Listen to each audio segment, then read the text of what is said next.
Good morning students, this is a video lecture of class plus 2 physics and the chapter 1, that is electric charges and fields. In our previous lectures we have done a Gauss law applications and Gauss law importance, Gauss law, its derivations or its application due to uniform charged thin long wire as well as thin sheets. Today onwards we will discuss about the electric field due to a uniformly charged thin spherical shell. A thin spherical shell. आज हम पढ़ेंगे thin spherical shells. Shell means that it has a certain hollow part, means this is a inner part, this is upper part, and there is a hollow part inside. There is have some thickness and this is a hollow thing. मतलब जैसे कोई खोखली चीज़ होती है, जैसे बांस होता है, ऐसे इसको शेल कहते हैं.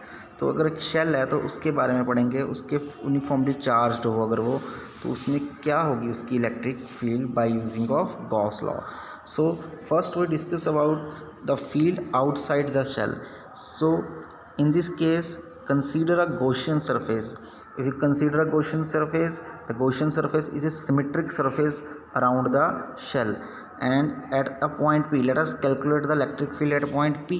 To calculate electric field at point P, we have to given a distance, that is distance r. हमें distance देना पड़ेगा, कितना r हमने distance मान लिया, और जो अंदर शेल का मेन डिस्टेंस था वो कितना है, कैपिटल R. सो ये हमने इसमें एज्यूम कर लिया. Thus E and S at every point are parallel, and thus flux through each element is E delta S. You know, as the flux is the product of electric field and area. If we consider the area is delta S on the surface, this on the Gaussian surface, if we consider a surface is delta S and the electric field outward from the charge at placed at a center is, that is E, then what is the flux? The flux is the product of that E and ds, that is given by the flux, that is a flux. Summing all the fluxes for all total flux, we have to calculate for total flux, multiply by the surface area, which is the surface area of the sphere is 4 pi r square, and the charge enclosed by the surface, total charge enclosed surface is sigma into 4 pi r square. So we know that this flux is equal to this value. यहाँ से हमने क्या किया, इसमें आपको ध्यान से समझें कि गॉसियन सरफेस की जो सरफेस पे इलेक्ट्रिक फ्लक्स है वो E इंटू एस, मतलब 4 पाई आर स्क्वायर है, multiply according to charge enclosed. कितना चार्ज इनक्लोज्ड होगा आपको पता है, surface charge density is equal to charge per unit surface area. So charge क्या आ जाएगा, surface area into sigma. Surface area कितना था, 4 पाई आर स्क्वायर, वही लिखा है sigma into 4 pi r square. तो यहाँ से दोनों को इक्वेट कर देंगे, यहाँ ये भी फ्लक्स है ये भी फ्लक्स है, तो यहाँ से कैलकुलेट कर लेंगे, सॉल्व करेंगे और हमारे पास इलेक्ट्रिक फील्ड आ जाएगी, that is E is equal to Q by 4 pi epsilon naught. ये आपको ध्यान रखना है, क्लियर है. तो ये आपको ध्यान रखना है, E is equal to 4 pi epsilon naught Q square. तो ये तो वही आई इलेक्ट्रिक फील्ड जो हमने पहले स्टडी की थी. नेक्स्ट है हमारे पास, देखो तो हम इसको डिस्कस करते हैं. इसका मतलब क्या है, where Q is equal to 4 pi r square is the total charge on the spherical shell. अगर हम शेल की बात करें, शेल पे इलेक्ट्रिक फील्ड कितनी हो जाएगी, अगर Q की value 4 pi r square put करेंगे, क्योंकि वहाँ पर रेडियस R कैपिटल R है, तो ये हो जाएगी E इज इक्वल टू ये है. तो electric field is directed outward. पता है अगर Q पॉजिटिव होगा तो इलेक्ट्रिक फील्ड आउटवर्ड होगी, इनवर्ड होगी अगर Q नेगेटिव होगा.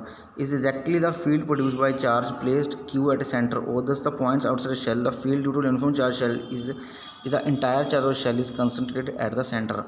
जो हमें फील्ड बाहर मिली है, ये वाली, ये पॉइंट P पे मिली है ना, अभी हमने P पॉइंट बनाया था गॉसियन सरफेस का, तो वहाँ पर सेम इलेक्ट्रिक फील्ड आई जो हमने पहले पढ़ी थी. ऐसे एज्यूम हो रहा है कि जो चार्ज है वो सेंटर पे पड़ा है और इलेक्ट्रिक फील्ड ऐसे बाहर को आ रही है. Electric field assume to be concentrated, the charge is concentrated at a centre.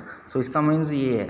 सो अगर हम अब बात करते हैं इनसाइड द शेल, इनसाइड के शेल की बात करते हैं, the flux through the Gaussian surface calculated as before is this. However in this case the Gaussian surface encloses no charge. पहले हमने पढ़ा था आउटसाइड, आउटसाइड कितना आया था, E proportional to 1 by r square. अगर हम इनसाइड मतलब कि पूरा ऑन द सरफेस पढ़ेंगे तो वहाँ पर कैपिटल आर स्केयर आ जाएगा आर की जगह पे। तो अगर वो हम इनसाइड पढ़ेंगे, इनसाइड मीन्स यहाँ पर कोई चार्ज ही नहीं है, अगर चार्ज नहीं है तो it means electric field zero. So inside the charge inside the sorry shell the electric field is zero because there is a no charge inside the shell. So this is all about the Gauss application, that is for a charged spherical shell. So hence the chapter is completed. You have to do all the back exercise of this chapter, all the exercise, all the questions of this chapter, so that practice and practice you makes a good effort. ठीक है, practice करें इसे और इसको अच्छा effort दें, जितने ज़्यादा इसके पीछे क्वेश्चंस हैं, न्यूमेरिकल्स हैं, वो सॉल्व करें और जो आपको अच्छी तरह से समझ आ सके। Thank you. नेक्स्ट जो चैप्टर है पोटेंशियल और कैपेसिटेंस वाला, वो हम नेक्स्ट लाइव क्लास में हम स्टार्ट करेंगे। Thank you.